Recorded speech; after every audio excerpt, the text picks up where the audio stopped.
പിന്നെ അത് വളരെ നന്നായിട്ട് ആ ഒരു ഏരിയയെ കുറിച്ച് അത്യാവശ്യം നല്ല നോളജ് ഉണ്ടാകും. നൈറ്റിലും പേഷ്യന്റ് ഇൻഹേലർ യൂസ് ചെയ്യേണ്ടി വരുന്നുണ്ട്. എയർ വേ എന്ന് പറഞ്ഞാൽ അവരുടെ ഈ ശ്വാസകോശത്തിൽ മ്യൂക്കസ് ഹൈപ്പർ സെക്രീഷൻ ചില ഒരുപാട് മ്യൂക്കസ് ഒക്കെ പ്രൊഡ്യൂസ് ചെയ്യുകയും ചെയ്യും. ഷോർട്ട് ആക്ടിംഗ് ആയിട്ടുള്ള ബ്രോങ്കോ ഡയലേറ്റർ ശ്വാസം കൊണ്ടുവരുമ്പോൾ യൂസ് ചെയ്യുമായിരുന്നു. Hi all, welcome to Edus international academy. So നമ്മൾ ഇന്ന് ഡിസ്കസ് ചെയ്യാനായിട്ട് പോകുന്നത് റീസെന്റ് ആയിട്ട് നമ്മുടെ ഒരു DH എക്സാമിന് ചോദിച്ചൊരു ക്വസ്റ്റ്യൻ ആണ് കേട്ടോ. അപ്പോൾ നന്നായിട്ട് ശ്രദ്ധിച്ചിരിക്കണം. നമ്മൾ സാധാരണ ചെയ്യുന്നത് പോലെ തന്നെ ക്വസ്റ്റ്യൻസ് വായിക്കും, അതിന്റെ ഓപ്ഷൻസ് പറയും, പിന്നെ അതിനെ കുറിച്ച് ജസ്റ്റ് ഇമ്പോർട്ടൻ്റ് ആയിട്ടുള്ള പോയിന്റ്സ് എങ്ങനെ നമ്മൾ അതിന്റെ ആൻസറിലേക്ക് എത്തും എന്നുള്ളത് നോക്കും, എന്നിട്ട് നമ്മൾ ഫൈനൽ ആൻസർ പറയും കേട്ടോ. സോ നമുക്കറിയാം ഈ GCC കൺട്രീസിലേക്കുള്ള എക്സാംസ് അല്ലേ, അതായത് ഈ പറഞ്ഞ DH ആണെങ്കിലും DOH എക്സാം ആണെങ്കിലും അതല്ല MOH പിയേഴ്സൺ വ്യൂ എക്സാം ഒക്കെ ആണെങ്കിലും ലൈക്ക് ഈ പറഞ്ഞിരിക്കുന്ന ഇമ്പോർട്ടൻ്റ് ആയിട്ടുള്ള കുറെ ഏരിയാസ് ഉണ്ടല്ലേ. സോ ആ ഏരിയാസ് നമ്മൾ ആദ്യം ഐഡന്റിഫൈ ചെയ്യുക. പിന്നെ അത് വളരെ നന്നായിട്ട് ആ ഒരു ഏരിയയെ കുറിച്ച് അത്യാവശ്യം നല്ല നോളജ് ഉണ്ടാകുക. പിന്നെ കൂടാതെ എക്സാംസിന് ഒക്കെ സാധാരണ ചോദിക്കുന്ന തരത്തിലുള്ള ക്വസ്റ്റ്യൻസ് വർക്കൗട്ട് ചെയ്യുക കേട്ടോ. ആ രീതിയിലാണ് നമ്മൾ പഠിക്കേണ്ടതായിട്ട് വരിക. അതുകൂടാതെ ഇപ്പം ഏതൊരു എക്സാം ആണെങ്കിലും കുറച്ച് ഇമ്പോർട്ടൻ്റ് ആയിട്ടുള്ള ക്വസ്റ്റ്യൻസും കുറച്ച് ഇമ്പോർട്ടൻ്റ് ആയിട്ടുള്ള ഏരിയാസും നമ്മൾ പറയാറുണ്ടല്ലോ, ഷുവർ ആയിട്ട് ചോദിക്കുന്ന ക്വസ്റ്റ്യൻസ് ഒക്കെ ഉണ്ട്. സോ അങ്ങനെയുള്ള ക്വസ്റ്റ്യൻസ് ഒക്കെ നമ്മൾ ഐഡന്റിഫൈ ചെയ്തിട്ട് അത് നന്നായിട്ട് പഠിക്കുകയാണെങ്കിൽ നമുക്ക് ഉറപ്പായിട്ട് എക്സാം ഫസ്റ്റ് ചാൻസിൽ തന്നെ നമുക്ക് ക്രാക്ക് ചെയ്യാനായിട്ട് കഴിയും.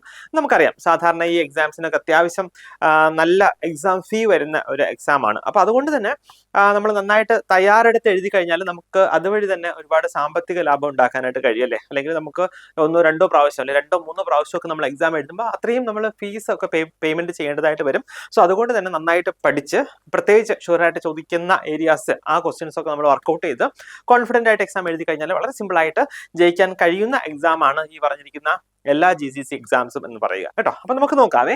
ഈ ഞാൻ പറഞ്ഞല്ലോ, ഇത് റീസെന്റ് ആയിട്ട് DH എക്സാമിന് ചോദിച്ച ഒരു ക്വസ്റ്റ്യൻ ആണ്. നോക്കിക്കേ, റെസ്പിറേറ്ററി സിസ്റ്റത്തിൽ നിന്നുള്ള ക്വസ്റ്റ്യൻ ആണ്. A 28-year-old woman has had mild intermittent asthma for years. She uses a short-acting bronchodilator as needed. കേട്ടോ, short-acting bronchodilator as needed. Over the past 2 months, she noticed that she is using her inhaler at least 3 times a week, and on occasions has had to wake up in the middle of the night to use her inhaler. Which of the following treatments should be added? നോക്കിയേ, ഇവിടെ പേഷ്യന്റിന് asthma ഉണ്ട് അല്ലേ, ഒരു mild ആയിട്ടുള്ള intermediate asthma കുറെ വർഷങ്ങളായിട്ട് ഉണ്ട്. അതുകൊണ്ട് തന്നെ പേഷ്യന്റ് എന്താ യൂസ് ചെയ്യുക? ഷോർട്ട് ആക്ടിങ് ബ്രോങ്കോ ഡൈലേറ്റർ ആണ് യൂസ് ചെയ്യുക. ആസ് നീഡഡ് എന്ന് വെച്ചാൽ എന്താണ്, പേഷ്യന്റ് എപ്പോഴാണോ ശ്വാസം മുട്ടൽ വരിക അപ്പോൾ പേഷ്യന്റ് ഈ ഷോർട്ട് ആക്ടിങ് ആയിട്ടുള്ള ബ്രോങ്കോ ഡൈലേറ്റർ യൂസ് ചെയ്യും കേട്ടോ. സോ അതില് കുറച്ച് നാളായിട്ട് മേ ബി ഒരു 2 മാസമൊക്കെ ആയിട്ട് പുള്ളിക്കാരി നോട്ടീസ് ചെയ്യുന്നുണ്ട്, പുള്ളിക്കാരി ഇടയ്ക്കിടയ്ക്ക് ഇൻഹേലർ, അതായത് ഇച്ചിരി കൂടുതലായിട്ട് ഇൻഹേലർ യൂസ് ചെയ്യേണ്ടതായിട്ട് വരുന്നുണ്ട്. അപ്പൊ നമുക്കറിയാം സാധാരണ ആസ്മയുടെ ട്രീറ്റ്മെന്റിൽ നമ്മൾ ഇൻഹേലേഴ്സ് യൂസ് ചെയ്യാറുണ്ട്. അത് ഈ പറഞ്ഞിരിക്കുന്ന പോലെ വളരെ മൈൽഡ് ആയിട്ടുള്ള ആസ്മ, വളരെ മൈൽഡ് ആയിട്ട്, ഇന്റർമീഡിയറ്റ് എന്ന് പറഞ്ഞാൽ ഇടയ്ക്കിടയ്ക്ക് വരുന്ന ആസ്മ അല്ലേ, എന്നുവെച്ചാൽ വല്ലപ്പോഴും മാത്രം വരുന്ന, കണ്ടിന്യൂസ് ആയിട്ട് വരാതെ വല്ലപ്പോഴും മാത്രം വരുന്ന ആസ്മയാണ് എങ്കിൽ നമ്മൾ സാധാരണ ആ ടൈമിൽ ശ്വാസം മുട്ടൽ വരുന്ന സമയത്ത് ഒരു ഇൻഹേലർ എടുക്കാനാണ് പറയുക. സോ അത് പേഷ്യന്റ് അതിൽ കൺട്രോൾ ആണ്, അത് അങ്ങനെ തന്നെ പോവാണ്, ഇടയ്ക്കിടയ്ക്ക് ഈ ശ്വാസം മുട്ടലൊന്നും വരുന്നില്ല എങ്കിൽ അത് തന്നെ അങ്ങനെ കണ്ടിന്യൂ ചെയ്താൽ മതി. അതല്ല അതങ്ങ് മാറിയിട്ടുണ്ട് എങ്കിൽ പതിയെ പതിയെ ആ ഇൻഹേലറൊക്കെ നമുക്ക് സ്റ്റോപ്പ് ചെയ്യാം. അതെല്ലാം നോക്കി ഇവിടെ അതല്ല കേസ്. ഇവിടെ എന്താണ് സംഗതി, സിവിയറിറ്റി കൂടി വരികയാണ് അല്ലേ, അതായത് ഇടയ്ക്കിടയ്ക്ക് പേഷ്യന്റ് യൂസ് ചെയ്യേണ്ടി വരുന്നുണ്ട്. അതുകൂടാതെ ഇടയ്ക്കൊക്കെ നൈറ്റിലും പേഷ്യന്റ് ഇൻഹേലർ യൂസ് ചെയ്യേണ്ടി വരുന്നുണ്ട്.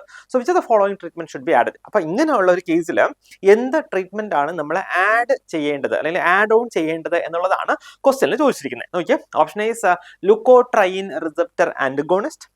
Option B is long acting beta agonist. Option C inhaled corticosteroid. Option D cromolyn കേട്ടോ. അപ്പം നമുക്കറിയാം ഇവിടെ പറഞ്ഞിരിക്കുന്നത് ഒരു ഷോർട്ട് ആക്ടിംഗ് ആയിട്ടുള്ള ബ്രോങ്കോ ഡൈലേറ്റർ ആണ്. നമ്മൾ സാധാരണ ഈ സാൽബ്യൂട്ടമോൾ അല്ലെങ്കിൽ അസ്താലിൻ എന്നൊക്കെ പറഞ്ഞിട്ട് യൂസ് ചെയ്യുന്ന ഡ്രഗ് ഇല്ലേ, അതാണ് ഒരു ഷോർട്ട് ആക്ടിംഗ് ആയിട്ടുള്ള ബ്രോങ്കോ ഡൈലേറ്ററിന് എക്സാമ്പിൾ നമുക്ക് നോക്കാം കേട്ടോ. അപ്പം നിങ്ങൾക്ക് ആൻസർ എന്ന് തോന്നുന്നത് ഒന്ന് മനസ്സിലൊന്ന് കരുതി വെച്ചേക്കട്ടോ, നമുക്ക് നോക്കാവേ. അപ്പൊ ആസ്മ എന്ന് പറഞ്ഞാൽ എന്താണ്? ഒരു ക്രോണിക് ആയിട്ടുള്ള inflammatory disorders of the airway, നമ്മുടെ എയർവേസിലുള്ള ഇൻഫ്ലമേറ്ററി എന്ന് വെച്ചാൽ നമുക്കറിയാലേ, ഇൻഫ്ലമേഷൻസ്, സെല്ലിന്റെ ഒക്കെ ഇൻഫ്ലമേഷൻസ് ഉണ്ടാകുന്ന ഒരു ഡിസോർഡർ ആണ് ആസ്മ എന്ന് പറയുക. യൂഷ്വലി നമുക്കറിയാം ഈ അലർജി ഒക്കെ ഉള്ളവരിലാണ് അത് എക്സാസർബേറ്റ് ചെയ്തിട്ട് ആസ്മയായിട്ട് മാറുന്നത്. Which is characterised by reversible air flow obstruction. Patient എന്താണ് റിവേഴ്സിബിൾ ആയിട്ടുള്ള എയർ ഫ്ലോ ഒബ്സ്ട്രക്ഷൻ ആണ് വരിക. എന്ന് വെച്ചാൽ എന്താണ് റിവേഴ്സിബിൾ എന്ന് പറഞ്ഞാൽ നമ്മൾ ട്രീറ്റ്മെന്റ് എടുത്തു കഴിഞ്ഞാൽ ഈ ഇൻഫ്ലമേഷൻ സബ്സൈഡ് ചെയ്യും, അല്ലെങ്കിൽ ഇൻഫ്ലമേഷൻ മാറുന്നുണ്ട്. അതിനാണ് നമ്മൾ റിവേഴ്സിബിൾ എന്ന് പറയുക, റിവേഴ്സിബിൾ എയർ ഫ്ലോ ഒബ്സ്ട്രക്ഷൻ. അതുകൂടാതെ എയർവേ ഹൈപ്പർ റെസ്പോൺസീവ്നെസ് കേട്ടോ. അതായത് എയർവേ എന്ന് പറഞ്ഞാൽ അവരുടെ ഈ ശ്വാസകോശത്തിൽ പെട്ടെന്ന് റെസ്പോണ്ട് ചെയ്യുന്നു, അല്ലെങ്കിൽ ഹൈപ്പർ റെസ്പോൺസീവ്നെസ് ഉണ്ടാകുന്നുണ്ട്. And recurrent episodes of wheezing, ഇടയ്ക്കിടയ്ക്ക് അവർക്ക് എന്താണ് വീസിങ് ഉണ്ടാകുന്നുണ്ട്. വീസിങ് നമുക്കറിയാലേ, മ്യൂസിക്കൽ സൗണ്ട് അല്ലെ, അല്ലെങ്കിൽ ഈ വിസിൽ അടിക്കുന്ന പോലെയുള്ള മ്യൂസിക്കൽ സൗണ്ട് അവരുടെ എയർവേസിൽ നിന്ന് കേൾക്കുന്നുണ്ട്. കൂടാതെ കോഫ്, പിന്നെ chest tightness and shortness of breath അല്ലെ. ഇപ്പൊ ഇങ്ങനെയുള്ള കാര്യങ്ങളൊക്കെ ഈ ആസ്മയുള്ള പേഷ്യൻസിൽ നിന്ന് നമുക്ക് എക്സ്പെക്ട് ചെയ്യാവുന്ന സിംറ്റംസ് ആണ് കേട്ടോ. അപ്പൊ നോക്കിയേ, നെക്സ്റ്റ് ഇതിന്റെ പാത്തോഫിസിയോളജിയെ കുറിച്ച് പറയുകയാണെങ്കിൽ എന്തിനാണ് പാത്തോഫിസിയോളജി നമ്മൾ പറയുന്നത്? നമ്മുടെ ഈ ക്വസ്റ്റ്യൻ എന്ന് പറയുക ഇതുമായിട്ട് റിലേറ്റ് ചെയ്തിട്ട് വരുന്ന തരത്തിലുള്ള ഒരു ക്വസ്റ്റ്യൻ ആണ്. അതുകൊണ്ടാണ് നമ്മൾ അതിന്റെ മെക്കാനിസം പറയുക കേട്ടോ. Exposure to triggers activates mast cell കേട്ടോ. അപ്പം ഈ ട്രിഗേഴ്സ് ഞാൻ പറഞ്ഞു, അലർജൻസ് ആയിട്ടുള്ള എക്സ്പോഷർ ഉണ്ടാകാം, അതല്ലെങ്കിൽ ചിലപ്പം കോൾഡുമായിട്ടുള്ള എക്സ്പോഷർ ഉണ്ടാകാം, ഡസ്റ്റുമായിട്ടുള്ള എക്സ്പോഷർ. ചില മെഡിസിൻസ് ഒക്കെ എടുത്തു കഴിഞ്ഞാൽ ഇവർക്ക് എന്താണ് ഒരു അലർജിക് റെസ്പോൺസ് ഇവരുടെ ബോഡിയിൽ ഇനിഷ്യേറ്റ് ചെയ്യും. അതിന്റെ ഭാഗമായിട്ട് ഇവർക്ക് ആസ്മ ഉണ്ടാകാം കേട്ടോ. To trigger exposure to triggers എന്താ ആക്ടിവേറ്റ് മാസ്റ്റ് സെൽ. അതുകൂടാതെ ഇസ്നോഫിൽസ്, പിന്നെ TH2 ലിംഫോസൈറ്റ്സ് എന്ന് വെച്ചാൽ T ഹെൽപ്പർ സെൽസ് ടൈപ്പ് 2 ലിംഫോസൈറ്റ്സിനെയൊക്കെ അത് ആക്ടിവേറ്റ് ചെയ്യുന്നുണ്ട്. അത് കാരണം എന്താ സംഭവിക്കുക? ഇറ്റ് റിലീസ് ഇൻഫ്ലമേറ്ററി മീഡിയേറ്റേഴ്സ് കേട്ടോ. ഇത് ഇൻഫ്ലമേറ്ററി മീഡിയേറ്റേഴ്സിന് അത് റിലീസ് ചെയ്യുന്നുണ്ട്. എന്ന് വെച്ചാൽ എന്തൊക്കെയാണ്? ഹിസ്റ്റമിൻ, നമ്മൾ സാധാരണ പറയാറുണ്ടല്ലേ, ആന്റി അലർജിക് ഡ്രഗിന് നമ്മൾ സാധാരണ ആന്റി ഹിസ്റ്റമിൻ എന്ന് പറയാറുണ്ടല്ലേ. അപ്പൊ ഹിസ്റ്റമിൻ, പിന്നെ ല്യൂക്കോട്രൈൻസ്, പ്രോസ്റ്റാഗ്ലാൻഡിൻ കേട്ടോ. ഇതിനെയൊക്കെ എന്താണ് റിലീസ് ചെയ്യുന്നത് കൊണ്ടാണ് ഈ എയർവേയിൽ ഇൻഫ്ലമേഷൻസ് ഉണ്ടാവുക. അത് കാരണം എന്താണ് ബ്രോങ്കോ കൺസ്ട്രക്ഷൻ, നമ്മുടെ എയർവേസിന് അല്ലെങ്കിൽ എയറിന് പോകാനുള്ള സ്ഥലത്തിനെയൊക്കെ കൺസ്ട്രക്ട് ചെയ്യും. പിന്നെ മ്യൂക്കോസൽ എഡിമയും മ്യൂക്കസ് ഹൈപ്പർ സെക്രീഷൻ, ചില ഒരുപാട് മ്യൂക്കസ് ഒക്കെ പ്രൊഡ്യൂസ് ചെയ്യുകയും ചെയ്യും. അത് കാരണം that will lead to air flow limitation and wheezing. അത് കാരണം പേഷ്യന്റ് എയർ ഫ്ലോ ലിമിറ്റേഷനും വീസിങ്ങും ഉണ്ടാകും. അപ്പൊ നമ്മൾ പറഞ്ഞു എന്തൊക്കെയാണ് ഇതിന്റെ ട്രിഗേഴ്സ് ആയിട്ട് ആക്ട് ചെയ്യുക. ലൈക്ക് നോക്കിയാൽ അലർജിക്ക്, അതായത് എക്സ്ട്രിൻസിക് എന്ന് പറഞ്ഞാൽ പുറത്തു നിന്നുള്ള സംഗതികൾ അല്ലെ, അത് അലർജിക്ക് കാരണമാകുന്നുണ്ടോ? ലൈക്ക് നോക്കിയാൽ ഡസ്റ്റ് മൈറ്റ്സ്, പിന്നെ പോളൻ, പെറ്റ് ഡാൻഡ്രർ, മോൾഡ് ഒക്കെ അലർജിക്ക് കാരണമാകും. പിന്നെ നോൺ അലർജിക്ക് എന്ന് വെച്ചാൽ ഇൻട്രൻസിക് ആണ്, നമ്മുടെ ബോഡിയിൽ തന്നെ ഉള്ളതാണ്. ലൈക്ക് നോക്കിയാൽ കോൾഡ് എയർ, പിന്നെ എക്സസൈസ് ചെയ്യുന്നു, ഇൻഫെക്ഷൻ, സ്ട്രെസ്, സ്മോക്ക് ഒക്കെ നോൺ അലർജിക് അല്ലെങ്കിൽ ഇൻട്രൻസിക് ആയിട്ടുള്ള ഫാക്ടേഴ്സ് ആണ്. പിന്നെ ഞാൻ പറഞ്ഞല്ലോ ചില ഡ്രഗ്സ് ആസ്മ പിന്നെ എക്സാസർബേറ്റ് ചെയ്യാറുണ്ട്, ലൈക്ക് ആസ്പിരിൻ, NSAID, പിന്നെ ബീറ്റ ബ്ലോക്കേഴ്സ് ഒക്കെ. പിന്നെ ഒക്കുപേഷണൽ ആണെങ്കിൽ chemicals, latex, floor dust, fumes ഒക്കെ ഈ ആസ്മയ്ക്ക് കാരണമാകാറുണ്ട്. അപ്പൊ അതിന്റെ ട്രീറ്റ്മെന്റ് ആയിട്ട് വരുന്നത് നോക്കി റിലീവേഴ്സ് നമുക്ക് യൂസ് ചെയ്യാം. അതാണ് നമ്മൾ ഇവിടെ ഈ ഒരു കേസിൽ കണ്ടത് കേട്ടോ. റിലീവേഴ്സ് എന്ന് വെച്ചാൽ അതിന് നമ്മൾ ഷോർട്ട് ആക്ടിങ് ബീറ്റ അഗോണിസ്റ്റ് എന്നാ പറയുക. അതാണ് സാബ കേട്ടോ, ഷോർട്ട് ആക്ടിങ് ബീറ്റ അഗോണിസ്റ്റ്. അത് ശ്വാസം മുട്ടൽ വരുമ്പോൾ മാത്രം നമ്മൾ യൂസ് ചെയ്യുന്നതാണ്. എക്സാമ്പിൾ സാൽബ്യൂട്ടമോൾ, ആൽബ്യൂട്രോൾ ഒക്കെ അതിന്റെ എക്സാമ്പിൾ ആണ്.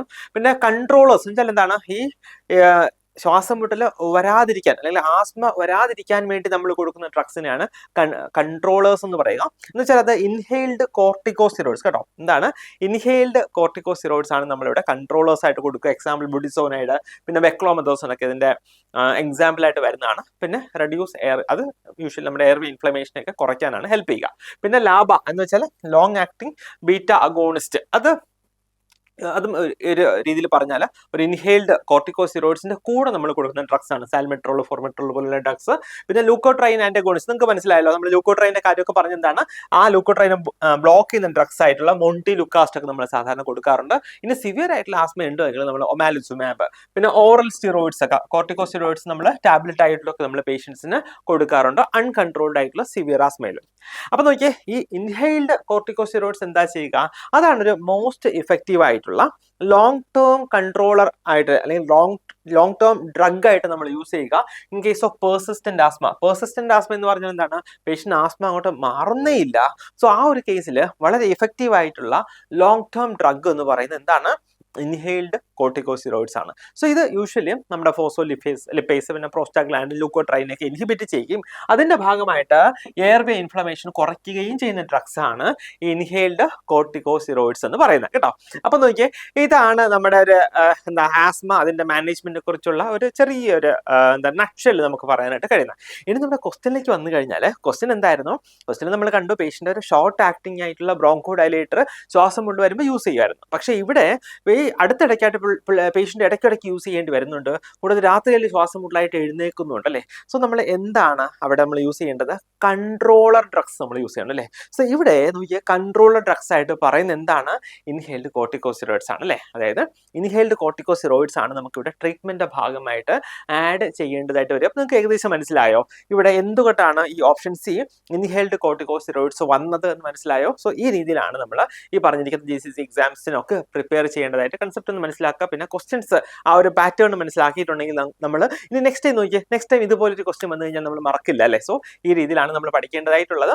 സോ നന്നായിട്ട് പഠിക്കുക. കൂടാതെ ഞാൻ എപ്പോഴും പറയുന്ന പോലെ എന്താണ് എക്സാം പാറ്റേണും ക്വസ്റ്റ്യൻസും ഒക്കെ മനസ്സിലാക്കി പഠിച്ചു കഴിഞ്ഞാൽ നമുക്ക് ഫസ്റ്റ് ചാൻസിൽ തന്നെ പാസ്സാകാനായിട്ട് കഴിയും. നമുക്ക് നല്ലൊരു ഭാവി ഒക്കെ സുരുക്കൂട്ടി എടുക്കാനായിട്ട് കഴിയും കേട്ടോ. അപ്പം ഈ രീതി നന്നായിട്ട് പഠിക്കുക. കൂടാതെ നമ്മുടെ ജ്യൂസ് അക്കാഡമിയിൽ GCC എക്സാംസിന് വേണ്ടിയുള്ള സ്പെഷ്യലൈസ്ഡ് കോച്ചിങ് അവൈലബിൾ ആണ്.